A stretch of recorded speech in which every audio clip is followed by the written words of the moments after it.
India versus Bangladesh का first test आज शुरू होता है और हमने लास्ट वीडियो पे कहा था कि इंडिया के प्लेइंग 11 में 3 पेसर्स होंगे, बुमराह, सिराज और आकाशदीप। और एग्जैक्टली वही प्लेइंग 11 था जो हमने डिस्कस किया था।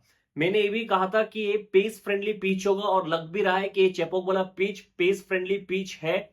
जो दूसरा चीज मैंने कहा था कि ये जो बॉलिंग अटैक है बांग्लादेश का, शायद रेड बॉल क्रिकेट का बेस्ट बॉलिंग अटैक है। चाहे सीरीज हार जाए बांग्लादेश इधर से, लेकिन ये लोग पिछले बार से बेटर करके जाएंगे। और लग रहा है अभी तक तो आज के दिन दिख लगा कि पिछले बार से तो एटलीस्ट बेटर कर रहे हैं। हालांकि थर्ड सेशन बहुत ही खराब गया बांग्लादेश का, फिर भी अच्छा किया है। अब टॉस के टाइम पे बांग्लादेश टॉस जीत के पहले फील्डिंग चुनता है। रोहित शर्मा भी कहते हैं अगर वो टॉस जीतते तो पहले फील्डिंग ही करते। और चेपॉक में यूजुअली होता नहीं है, लेकिन चेपॉक में आज ओवरकस्ट कंडीशन था। हसन महमूद, आप मुझे एक बार याद दिला दो कि आप कब लास्ट टाइम देखा है कि टेस्ट मैच में रेड बॉल क्रिकेट में कोई बांग्लादेशी पेसर इंडियन बैट्समैन को ऐसे ट्रबल कर रहा है। रोहित शर्मा पहले इन स्विंगर पे ऑलमोस्ट एलबीडब्ल्यू आउट हो चुका था। लक था कि ऑनफील्ड अंपायर ने आउट नहीं दिया, उनको लगा कि थोड़ा सा हाइट का मामला है, लेकिन देख के लग रहा था कि आउट था। और फिर रिव्यू पे अंपायर कॉल पे रोहित शर्मा बच गए थे। उसके बाद एक बॉल जो गुड लेंथ पे गिर के थोड़ा सा बाहर मूव है, रोहित शर्मा सॉफ्ट हैंड से डिफेंस करने गया, फ्रंट फुट बिल्कुल भी नहीं हिला, उस पर स्लिप पे इजी कैच। फिर आते हैं बैटिंग करने शुभमन गिल। और मैं सोच रहा था शुभमन गिल का स्टैट्स देखे टेस्ट मैच का 35 का एवरेज है। आप मुझे याद दिला दो कि इंडिया के कौन से टॉप ऑर्डर बैट्समैन 35 के एवरेज से टेस्ट मैच खेल गया, वो भी इतने सारे टेस्ट मैच। लोग 42 के एवरेज होते हुए भी टीम से ड्रॉप हो गए थे। 35 के एवरेज से टॉप ऑर्डर में खेल रहे शुभमन गिल। जितना हम उसको हाई रेट करते हैं उतना उसका 50% भी उसने अभी तक रेड बॉल क्रिकेट में प्रूव नहीं किया अपने आप को। डाउन द लेग बॉल उस पर निक कर दिया, जीरो पे कैच आउट। जीरो पे कैच आउट। जो हम पहले कहते थे कि टेस्ट मैच में ना एक बहुत बड़ा क्वालिटी होता है, आप तो रन बनाते हो, जो एक बहुत बड़ा क्वालिटी है कि आपको बॉल छोड़ना आता है कि नहीं, जो शायद ओडीआई और टी20 में अलाउ नहीं होता है। लेकिन रेड बॉल क्रिकेट में एक बहुत बड़ा क्वालिटी होता है, the art of living the ball. शायद वो ऑलमोस्ट मतलब गायब हो गया चीज। डाउन द लेग बॉल इतना गंदा बॉल था, उस पर निक करके आउट हो गया। उसके बाद बैटिंग करना आता है विराट कोहली। और मैंने प्रीव्यू वीडियो पे कहा था विराट कोहली के लिए एक चीज मैंने 2 बार रिपीट पे कहा था कि मुझे लगता है कि विराट कोहली को शायद थोड़ा सा एडजस्ट और एडॉप्ट करने में टाइम लग सकता है। मुझे सा लगता है जो डर था वही हुआ है। अगर आप देखो पहले एक फ्लिक कर किया था जो चौका गया था, बेहतरीन शॉट था। फिर बैकफुट पे स्क्वायर के दिशा पे एक पुश किया था जो भी अच्छा था और लग रहा था कि अच्छे टच में है। अब हसन महमूद की एक बॉल जो ऑलमोस्ट 7 स्टंप का बॉल था, बॉडी के दूर से कवर ड्राइव कर गया। जो शायद 2014 वाला विराट कोहली था जो एंडरसन के हर एक बॉल को कवर ड्राइव करते हुए आउट होता था, ऑलमोस्ट सेम था। और ये शॉट मुझे बहुत फोर्सफुल लगा इसलिए क्योंकि मुझे लगा कि वही है कि लैक ऑफ मैच प्रैक्टिस। आपका बॉडी आपका माइंड अभी तक एडप्ट नहीं कर पाए रेड बॉल क्रिकेट को। आपने इतना लंबा गैप के बाद अब आए हो, तो थोड़ा सा रन के पीछे भाग गए थे विराट कोहली, फ्लो पे थे कि रन बना लेता हूं। थोड़ा फोर्सफुल शॉट था, अगर थोड़ा सा भी मैच प्रैक्टिस होता तो शायद वो ball ball Virat Kohli leave कर देते। इसलिए शायद एक मैच दिलीप ट्रॉफी का खेल लेना चाहिए था, बस खुद को अडॉप्ट करने के लिए। अब जब 34 पे 3 था इंडिया और तीनों बड़े बैट्समैन आउट हो गए थे, लग रहा था कि इंडिया फंस गया है। जब 34 पे 3 हो जाए पहले सेशन पे, पहले 1 घंटे पे, तो आप सोचते हो कि हमारा जो नेक्स्ट बैट्समैन आएगा उसका डिफेंस स्ट्रांग होना चाहिए, वो टेक्निकली बहुत साउंड होना चाहिए, यानी केएल राहुल को आना चाहिए था। लेकिन आया है ऋषभ पंत और मैं बिल्कुल भी सरप्राइज नहीं था जब विराट कोहली आउट हुआ। मैं सोच रहा था कि काश काश अक्षर पटेल इस टीम में होता और हम अक्षर पटेल को उस टाइम पे बैटिंग के लिए भेजते, क्योंकि उसको गेम चलाना आता है। और जब ऋषभ पंत आया मुझे पता लग गया था कि इसके पीछे का लॉजिक क्या है। बहुत लोग सरप्राइज थे।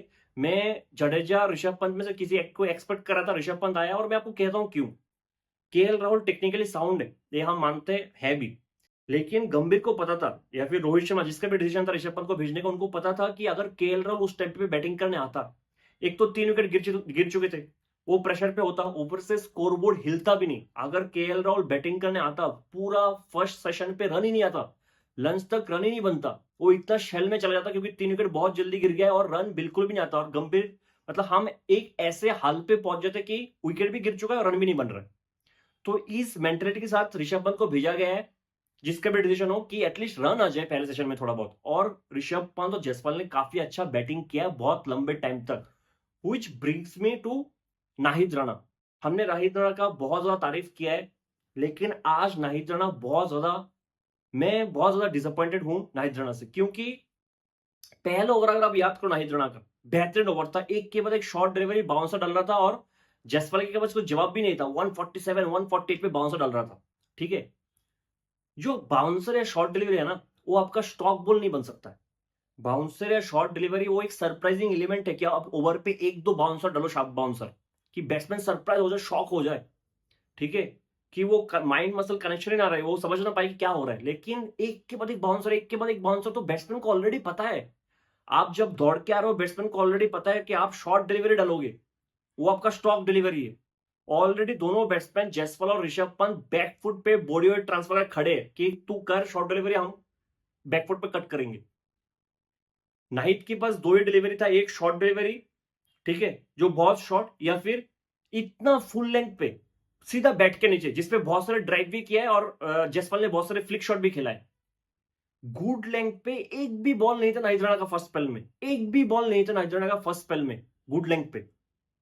जब इतना ज्यादा सीम मूवमेंट मिल रहा था पहले सेशन में, तो मुझे लगता है कि बांग्लादेश उधर थोड़ा और खराब कर गया था। हालांकि 3 विकेट गिरा था, सेशन बांग्लादेश के पास भी गया, लेकिन बांग्लादेश के पास मौका था और 1-2 विकेट लेने का। अगर नाहिद राणा थोड़ा अच्छा बॉल कर लेते, आपका स्टॉक डिलीवरी बाउंसर है, तो आप कहां से विकेट लोगे। ऋषभ पंत और जायसवाल के बीच 62 रन का पार्टनरशिप होता है 99 बॉल्स पे। इसका मतलब है काफी अच्छा खासा रन आया था, अच्छे खासे रन रेट के साथ। उसके बाद ऋषभ पंत जब तक बैटिंग कर रहा था, अच्छा खासा एग्रेसिव बैटिंग कर रहा था, शायद 30 रन बनाए, अच्छा खासा बैटिंग कर रहा था, ठीक है, काउंटर अटैक कर रहा था। अब हसन महमूद अपना तीसरा स्पेल शायद था वो, या फिर दूसरा स्पेल था, लेकर आया था। जिस बॉल पे आउट हुआ है, उससे पहले वाला बॉल अगर आप देखो, सेम डिलीवरी था ऑलमोस्ट, थोड़ा बहुत शॉर्ट डिलीवरी, थोड़ा डेक को हिट कर डाला था, जिसपे ऋषभ पंत बैकफुट पे तैयार थे स्क्वायर कट करने के लिए, और किया भी था, चौका था। उसकी अगली बॉल पे जिसपे आउट हुआ है, ऑलमोस्ट सेम डिलीवरी था, उसपे क्या करता ऋषभ पंत, बैकफुट पे कमिट नहीं होता है, वो थोड़ा कंफ्यूज था कि खेलो कि ना खेलो। उसके बाद जब बॉल ऑलमोस्ट तो क्रॉस कर गया है, इतना लेट हो गया था, उसके बाद उसने डिसाइड किया कि अब बैट लगाता हूं। बहुत डिसीजन मेकिंग में बहुत लेट हो गया था, बहुत लेट कट कर गया था, बॉल बहुत दूर रह गया था, उस पर बैट लगा और कीपर के पास इजी कैच। फिर आता है केएल राहुल बैटिंग करने। जायसवाल ने बीच में बेहतरीन बैटिंग किया है, और वो स्ट्रगल भी किया है जायसवाल ने, ऐसा नहीं है कि जायसवाल ने स्ट्रगल नहीं किया, बहुत इजी बैटिंग किया है, बहुत सारे बॉल पे बीट भी हुआ है, बहुत सारा बॉल उसने अच्छा भी खेला है, कुछ कवर ड्राइव किया है, कुछ बेहतरीन फ्लिक भी खेला है। अब केएल राहुल होता है, जब केएल राहुल और जायसवाल के बीच जो पार्टनरशिप होता है, उस पर केएल राहुल पूरा शेल में रहता है, ठीक है, स्ट्राइक रोटेट हो ही नहीं रहा था स्ट्राइक रोटेट। तो केएल राहुल का यही प्रॉब्लम है। और मैं अगर केएल राहुल का भी स्टेट्स देखूं, शायद 34 के एवरेज है उसका भी, 34 के एवरेज से शायद 50 टेस्ट मैच खेल गया है। 34 के एवरेज से इंडिया के लिए टेस्ट मैच खेल जाना, top order batsman, middle order batsman, मतलब बहुत बड़ा बात है। एक टाइम पे लोअर ऑर्डर बैट्समैन का भी अगर 35 के एवरेज होता, तो लोग कहते रहे क्या बैट्समैन है, ये टेस्ट में कैसे आ गया। और ना ही केएल राहुल कुछ आपको दो दो डायमेंशनल प्लेयर है, ना वो कीपिंग करेगा टेस्ट मैच में, ना वो बॉलिंग करेगा। एक बैट्समैन होके 34 के एवरेज से 50 टेस्ट खेल गया, which is a mystery to me. इतने सारे बैट्समैन डोमेस्टिक में पड़े, लेकिन केएल राहुल ही चाहिए आपको। और केएल राहुल ऐसा नहीं है, वो T20 से परमानेंटली ड्रॉप हो चुका है। ओडीआई से लास्ट जो श्रीलंका वाला सीरीज था, उसमें लास्ट मैच में ड्रॉप हो चुका था। टेस्ट में ऑलरेडी 3 या 4 बार ड्रॉप हो चुका है इंडिया की टीम से, 3 या 4 बार ड्रॉप हो चुके हैं, वापसी कर रहे हैं इंडिया की टीम में केएल राहुल। 34 के एवरेज से 50 टेस्ट मैच खेल गया है। और मैंने लास्ट वीडियो में केएल राहुल का स्टेट्स दिखाया था आपको, एवरेज इंडिया में पिछले 4 साल में, इंडिया के कंडीशन में केएल राहुल का बैटिंग एवरेज है 29। जब केएल राहुल पिच पे आया, रन आना बंद हो गया। उसके बाद जायसवाल को नाहिद राणा एक अच्छा खासे बॉल डालता है, उस पर आउट करता है, जो एंगलों के बाहर जा रहा था थोड़ा, अगेन शॉर्ट डिलीवरी था, जिसपे जायसवाल निक कर देता है, 50 बनाया, अच्छा खासा इनिंग्स खेला है। और शायद जायसवाल लास्ट 6 मैचेस में हर एक मैच पे 50 प्लस स्कोर था उसका, टेस्ट मैच पे। 144 पे जायसवाल आउट होता, उसी रन पे 144 में केएल राहुल भी आउट हो गया मेहंदी हसन के बॉल पे, वो भी इतना कुछ खास डिलीवरी नहीं था। आपको पता है शॉर्ट लेग है, ठीक है, आप कैसे डिफेंस करोगे बॉल को, बैट को एंगल करके कैसे डिफेंस कर रहा है, मतलब वो एक्चुअली डिफेंस भी नहीं करता, वो थोड़ा पुश करता कि सिंगल मिल जाए किसी तरीके से, सिंगल लेने का सोच रहा था किसी तरीके से। बैट को अगर आप देखो उसका डिफेंस, वो बैट को ऐसे एंगल, पहले बैट का ऐसा फेस ओपन करके डिफेंस नहीं किया, ऐसे एंगल का डिफेंस किया कि कैसे भी पुश के थोड़ा रन आ जाए। और बेहतरीन कैच था शॉर्ट लेग पे जाकिर हसन का, बेहतरीन कैच था। और उधर से लग रहा था कि इंडिया फंस गया है, 144 फॉर 6। और तब तो हम सोच रहे थे कि अगर 250 भी बन जाए तो बहुत ज्यादा रन होगा। जिस तरीके से पिच खेल रहा था हमें लगा था 250 भी बन जाए इधर से तो काफी होगा। अब आते हैं अश्विन और जडेजा पे। मैं हमेशा मानता हूं कि पिछले कुछ सालों से जो हम टेस्ट में इतना अच्छा कर रहे हैं उसके पीछे बहुत बड़ा रीजन है कि हमारे lower order batsman crucial moment में कंट्रीब्यूट करते हैं, वो भी बहुत हाई वैल्यूएबल इनिंग्स खेल के जाता है। स्पेशली जडेजा, अश्विन, अक्षर पटेल, इन तीनों का कंट्रीब्यूशन अगर आप देख लो कुछ सालों से क्रूशियल मोमेंट में बहुत बड़ा बड़ा पार्टनरशिप करके जाता है। इनफैक्ट अक्षर पटेल तो मतलब लिमिटेड ओवर्स क्रिकेट में भी अच्छा कंट्रीब्यूट कर जा रहे हैं डाउन द ऑर्डर, बहुत बड़ा, मतलब लोग अननोटिस करते हैं लेकिन बेहतरीन पार्टनरशिप, बेहतरीन कंट्रीब्यूट करके जाते हैं दोनों तीनों। इनफैक्ट शामी, बुमराह, कुलदीप, ये लोग भी बहुत ज्यादा रन बना के जाते हैं। अगर आप पहले से कंपेयर करो तो पिछले 3-4 साल में हमारे लोअर ऑर्डर बहुत ज्यादा कंट्रीब्यूट करते हैं। जब अश्विन और जडेजा पिच पे आता ना, इंडिया प्रेशर पे था, बांग्लादेश ऑन टॉप था क्योंकि 2 सेशन उन्होंने जीत लिया था 144 फॉर 6। अब इधर से अश्विन स्पेशली काउंटर अटैक शुरू करते हैं। अब मैं आपको दो सिनेरियो का कंपैरिजन करता हूं। मान लो कि केएल राहुल आउट नहीं होता और हमारे 6 विकेट गिर जाते, केएल राहुल अभी भी पिच पे है, तो पता है क्या होता, रन बिल्कुल भी नहीं आता। वो डिफेंस करता, डिफेंस करता। जब आप डिफेंस करते हो ऊपर से स्ट्राइक भी रोटेट नहीं होता, डिफेंस करने में कोई प्रॉब्लम नहीं।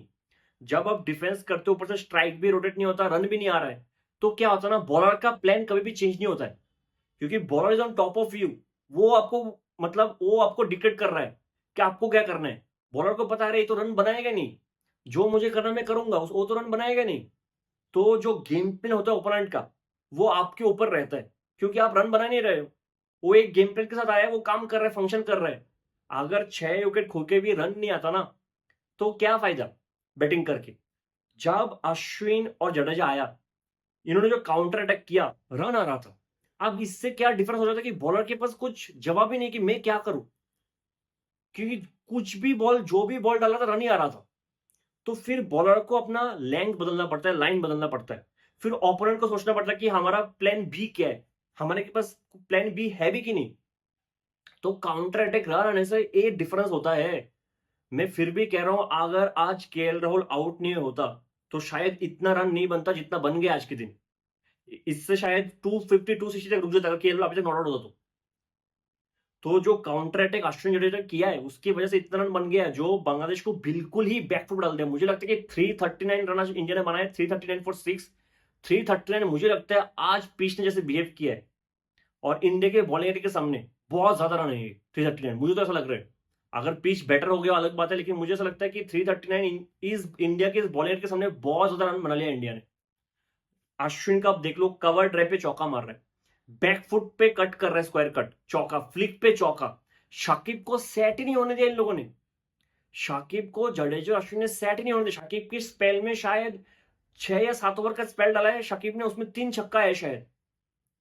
मेहंदी हसन मिराज, जिसको हम इतना हाई रेट करते थे कि ये ट्रबल कर सकते हैं इंडिया के बैट्समैन को, उसको जडेजा इतना मारा है कि उसको फिर अपना लेंथ शॉर्ट करना पड़ा। और जब शॉर्ट शॉर्ट किया है फिर जडेजा बैकफुट में छक्का मार रहा है उसको, क्योंकि शाकिब को उन्होंने गेम से बिल्कुल ही बाहर कर दिया है। शाकिब का बिल्कुल भी इंपैक्ट नहीं था। ऑलरेडी वो 45 ओवर के बाद शायद अपना पहला ओवर डालना आया था। जब वो आया है उसको इतना बाहर कर दिया है कि बांग्लादेश के पास अभी 4 ही बॉलर रह गया था, उसमें से 3 पेसर। तो इनके ओवर रेट इतना स्लो हो गया था बांग्लादेश का। मैच खत्म होना चाहिए था 4:30 को, मैच खत्म हुआ है 5 बजे, एक्स्ट्रा 30 मिनट्स हुआ है। और 4:30 जो ओरिजिनल टाइम है मैच खत्म होने था, उसमें सिर्फ बांग्लादेश ने 71 ओवर डाला था, यानी 19 ओवर लेस। एक दिन में 90 ओवर डालना चाहिए आपको, 71 ओवर डाला है। और एक्स्ट्रा टाइम के बाद भी 80 ओवर खत्म नहीं किया इन्होंने। आप सोचो 80 ओवर के बाद आपको सेकंड न्यू बॉल मिलता है, दूसरा नया बॉल मिलता है।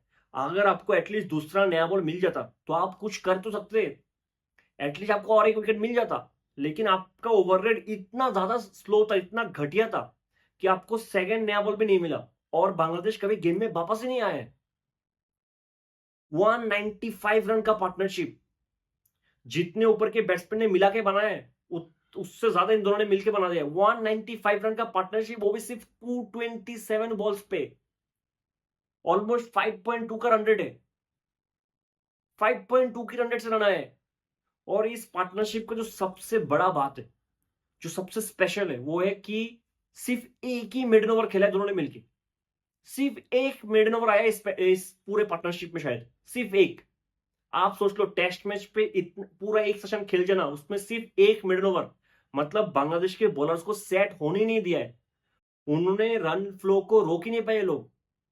तो जब आप रन फ्लो को रोक नहीं पाओगे, तो ऑब्वियसली बात है कि आपका लाइन और लेंथ सब खराब हो जाएगा। ऊपर से शाकिब को गेम से बिल्कुल बाहर कर दिया है, उनके पास एक ही स्पिनर बच गया, और जब एक स्पिनर को भी उसको भी अटैक किया, उसका भी लाइन और लेंथ खराब हो गया। ऊपर से 3 बॉलर पेसर तस्किन, हसन और नाहिद, कितने बॉल डालेंगे एक दिन में? एक दिन में 15-17 ओवर्स डाल रहे हैं। तो आपका बॉडी भी आपको अलाउ नहीं करेगा। ऑब्वियस बात है, जितना एफर्ट आप दे पाओगे 6-7 ओवर में, उतना आप 17-18 ओवर में नहीं दे पाओगे। तो जडेजा और अश्विन का जो पार्टनरशिप है, उसने सिर्फ रन नहीं बनाया, रन तो बनाया बनाया, जिस रेट से रन बनाया, जैसे पूरे बांग्लादेश की गेम पे खराब कर दे, वो बहुत ज्यादा इंपैक्ट डाला इस मैच पे। और बांग्लादेश जब कल आएगा सुबह को, चाहे जितना भी अच्छे माइंडसेट के साथ आए, लेकिन बांग्लादेश बैकफुट पे रहेगा। जब तक बांग्लादेश बैटिंग पे ना आ जाए और बैटिंग पे कुछ अच्छा ना करे, बांग्लादेश बैकफुट पे रहेगा। और मुझे लगता है कि 339 इधर से जिस फॉर्म पे जडेजा अश्विन लग रहा है, जडेजा 86 पे खेल रहा है, 86 117 बॉल पे, आप स्ट्राइक रेट देख लो एक बार। और अश्विन 112 बॉल पे 102, क्या नॉक खेला अश्विन ने, ब्रिलियंट नॉक। और आप ये भी नहीं कह सकते थे कि बहुत सारे एज पे रन आए, शायद एक एज पे रन आया था, उसमें भी कैच नहीं हुआ है, एक भी कैच ड्रॉप भी नहीं हुआ है। एक एज पे रन आया था, मुझे लगता है कि इसके हसन महमूद के बॉल पे जो गली के ऊपर से चला गया, हाथ नहीं लगा। उसके बाद जब 95 पे था, शकीब के बॉल पे एक एज लगा है, वो भी सेकंड स्लिप पे गया जहां पे कोई स्लिप था ही नहीं। तो ऐसा नहीं है कि कोई कैच ड्रॉप भी हुआ है। इतना क्लीन हिटिंग अश्विन ने किया होम ग्राउंड पे, 6th सेंचुरी अश्विन का टेस्ट मैच पे। लेकिन this is going to be by far the best century, दूसरा सेंचुरी अश्विन के चेपॉक में। ये मुझे लगता है कि अश्विन की करियर का best century, to be very honest. जिस पोजीशन में, जिस सिचुएशन में अश्विन आया था, और ऐसा लग रहा था कि बांग्लादेश जो पेसर्स थे वो 200 में इंडिया को ऑल आउट कर देंगे। और जहां से अश्विन ने खेला है, अश्विन को पेस खेलना पसंद नहीं, अश्विन स्पिन को अच्छा खेलते हैं, लेकिन पेस को जैसे काउंटर अटैक किया, बैकफुट पे जाके चौका, ड्राइव, स्क्वायर कट, बेहतरीन नॉक खेला अश्विन ने। सेम गोस टू जडेजा, बेहतरीन नॉक खेला 86 रन का। अभी भी दोनों नॉट आउट है, और कल सुबह को आगे अगर 40-50 रन भी जोड़ ले, 370 380 अगर भी इंडिया बना ले, जो लग रहा है कि आसानी से बना लेंगे, तो बांग्लादेश का तो मैच गया। जो पहले 2 सेशन में बांग्लादेश जीत गए थे 144 for 6, और लग रहा था कि एक टाइम पे तो बांग्लादेश ने फ्लैशबैक दे दिया था। मुझे सच में कहूं तो मुझे याद आ गया कि पाकिस्तान को हरा के आया है, अब इंडिया को 144 for 6 कर दे, और एक भी प्रॉपर बैट्समैन नहीं है ग्राउंड में, खत्म मैच। मुझे लगा था ये पहला मैच शायद खत्म। एटलीस्ट अगर आज इंडिया 250 के नीचे ऑल आउट हो जाता, तो ये बात तो साफ था कि आज के दिन इंडिया के प्लेयर्स रात को सोते नहीं है। क्योंकि जब तक इंडिया का बॉलिंग नहीं आता, ये लोग टेंशन में रहते कि 250 पर आउट हो गए हम। एटलीस्ट इस पार्टनरशिप की वजह से आज चैन से सो पाएंगे इंडिया की टीम। तो the impact of this partnership was huge, huge. और मुझे लगता है one of the best partnership मैंने रिसेंट टाइम पे देखा है। और अच्छा भी लगता है कि जब लोअर ऑर्डर के बैट्समैन आके क्रूशियल मोमेंट पे, जब ऐसा लग रहा था गेम हमारे हाथ से निकल गया है, उधर इतना अच्छा कंट्रीब्यूट करे, तो बहुत खास लगता है। इसलिए टेस्ट मैच में बहुत ज्यादा मजा आता है, क्योंकि ऐसा नहीं होता है कि एक फ्लो में मैच खत्म हो जाता है।